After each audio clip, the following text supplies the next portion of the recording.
This is Mr. Smith, and here's my go-to program for recording screens on pretty much any computer, Windows, Mac, or Linux. So this is Open Broadcaster Studio, often called OBS Studio. You can get that at obsproject.com, and it will work on Mac, Windows, and Linux. Just download the version that you need installed in your computer. And once you have opened it, it does take a little bit of setting up. So first time you open it, your screen is going to look very much like this. You're going to have a pop-up window saying, hey, do you want to use the auto configuration wizard? The answer should always be yes, especially if you're watching a tutorial on how to set up OBS. Now it's going to ask if you want to optimize for streaming or recording. On this particular computer, I'm probably never going to stream, not with OBS at least, so I'm going to optimize for recording. And hit next, and it's going to ask if I want to use my current resolution. You'd think that using a smaller resolution would make it easier on the computer if it's a lower-end computer, and hard drive space, yes, it's going to make it easier on your hard drive space because it'll be a smaller file, but downscaling things does take processing power, so I don't always recommend changing that. Now, for FPS, frames per second, how many individual pictures per second is it going to record? I usually record at 30. Usually, 99 times out of 100, people can't tell the difference between 30 and 60. There will be people who insist that they can tell. They might be fooling themselves. Most people can't tell, and 30 frames per second is more than what you see on TV in most cases. So we're going to hit next. And it's got some information that it already set up for me. Hit apply settings, and we're good to go, right? No, of course we're not good to go. Let's make this go full screen so we can see a little better. Alright, so we have a few more settings that we need to adjust. We already have our microphone selected, and you can see every time I talk it's moving back and forth. If it's constantly going into the red, it might be set at too high a volume level, so we can actually just turn this down a little bit. That seems to be a little bit better. Okay, so that's probably a good setting for me. And for desktop audio, I'm not playing anything right now, so I can't really assess that. So let's go to settings and adjust a few more things. General, there's nothing really here that I would adjust. Your mileage may vary. Stream we're going to ignore because, again, not streaming. Output, we're going to change something here. Two things, actually.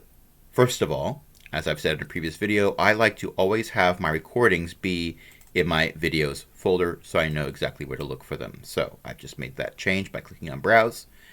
And recording format, MKV is a format that I'm only starting to see more recently, and it's not supported by everything yet.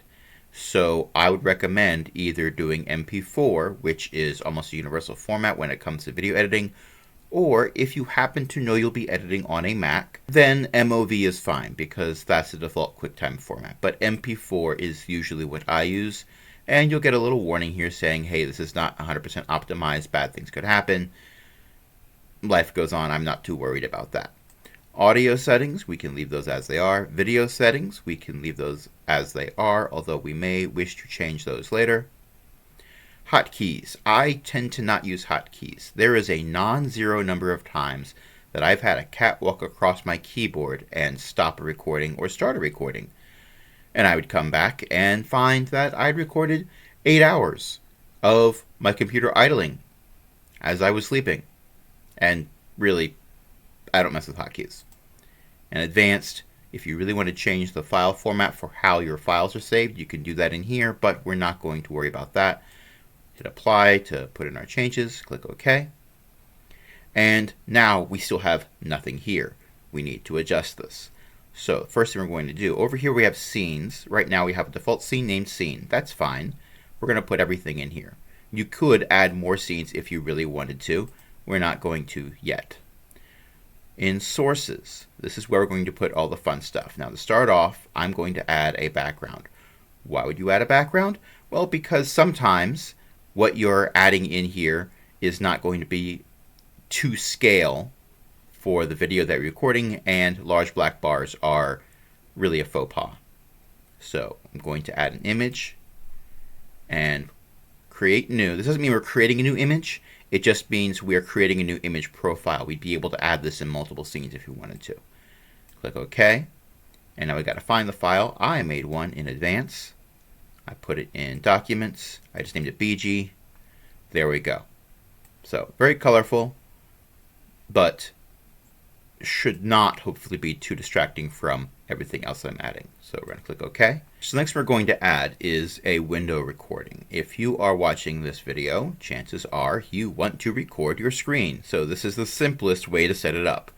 We right click, pick Add, or you can click the plus sign here. It also brings this menu up. And we're going to go down to Screen Capture. Now, when you're on Screen Capture, again, it's going to say, hey, do you want to create something new? You're not creating a new screen, you're creating a new profile. Click OK. And now we have this really creepy thing where it's recording my monitor as I'm showing the monitor. So that's fun, but that is kind of what I wanted. So if I click OK, that's set in place. And if I minimize OBS or I bring another window to the foreground like this, then it's going to be showing this instead of this trippy thing here.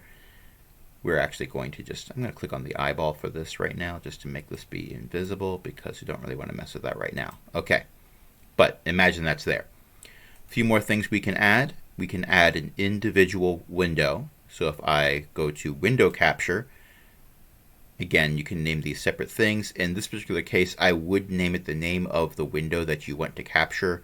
So like say if I want to capture my Mahjong game and I really want to get those views from all the people wanting to watch me play Mahjong, all those non-existent people, then I would name this like Mahjong window or something. Click OK.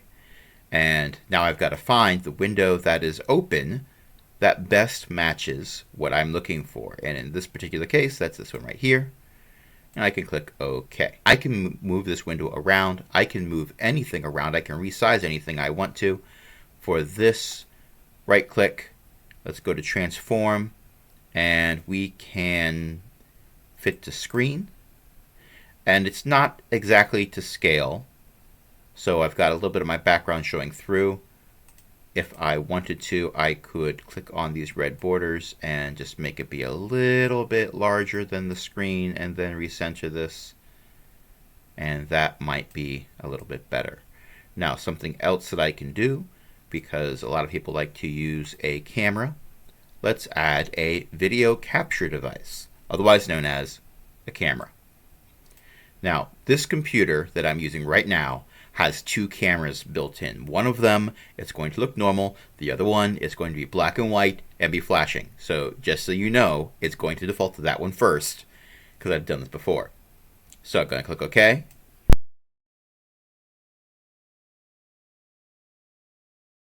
There we go. That looks a little bit better, except you can see my face, and so that doesn't, but never mind about that. Click OK. And now I have myself added in, and I can click on video capture device down here, make sure that's selected, and I can drag me around on the screen. I can resize me to make me take up more or less of the screen.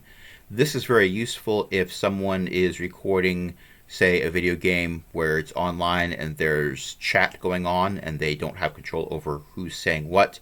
They could use a webcam or a background graphic or foreground graphic like what I've shown before to cover that part up, because that way they don't have to worry about having to do massive edits in post-production. Now, there's more that I could do with this. I could actually go into any of these and apply filters. The filter that I would most likely use for a webcam would be the crop or pad filter. Okay, and let's take a bit off the top and a bit off the side. And now there's less of that extraneous stuff in the background that we don't have to worry about. We're going to close that. And let's do one more fancy thing before we wrap this up. So something that we can do, there's a button down here called Studio Mode. If I click this, I get more of a TriCaster setup where I can have two screens simultaneously. The one here on the right happens to be the live one. The program one is the live one. That's what's being recorded. That's what's being streamed. That's not what's being frantically set up before we transition. Over here on the left is the exact same thing because I only have one scene. You're switching between scenes.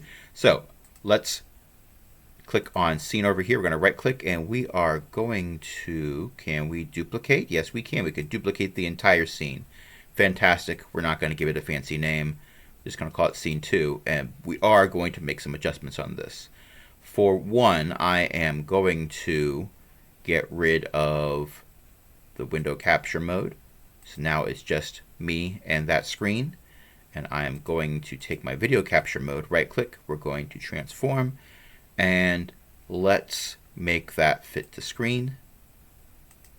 Okay, so now what I could do is I could say, hey, this is my tutorial, I'm about to show you how to play Mahjong like a pro, and then I can transition, and you can still see my horrible face while I'm playing Mahjong, but this way you can get my reactions for like, oh my gosh, I can't believe they put two of these right next to each other, and now I can't access this one because I have to go all the way across from the other side, and yada yada yada.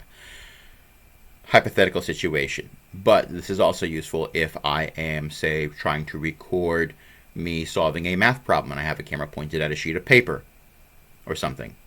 And I could have my screen here be full screen, and I can add in transitions and whatnot. One more thing, we can add text. And you can type in whatever text you want. Very fancy, I know. You can pick whatever font you want. I recommend never going with the default. You've probably heard me rant about that before. You can have it read text from a larger file, which is useful if you've got some other program that is constantly changing the text that's in a file. I haven't messed with that too much. You can change your colors. You can add an outline color. You could have it fade, which is kind of nice by changing this thing here. Let's add an outline. Let's get rid of that fade though, because that makes the outline harder to see. The outline is very useful if you are putting text over top of something that has similar colors as your text, so it still makes it be easy to read. And that is the basics of how to use OBS. If I'm ready to start recording, I can hit the start recording button right here and start recording. I'm not going to do that because I'm already recording using a different program. And this start recording button turns into a stop recording button, so I can switch to that when I'm done. You don't even have to press these buttons. If you have OBS open, chances are there's a little OBS icon down here at the bottom that you can right click on, and you can start and stop recording from this button, so you don't have to have OBS filling your screen when you're doing that, which means less post-processing afterwards. So that's the basics. If you have any questions, feel free to ask.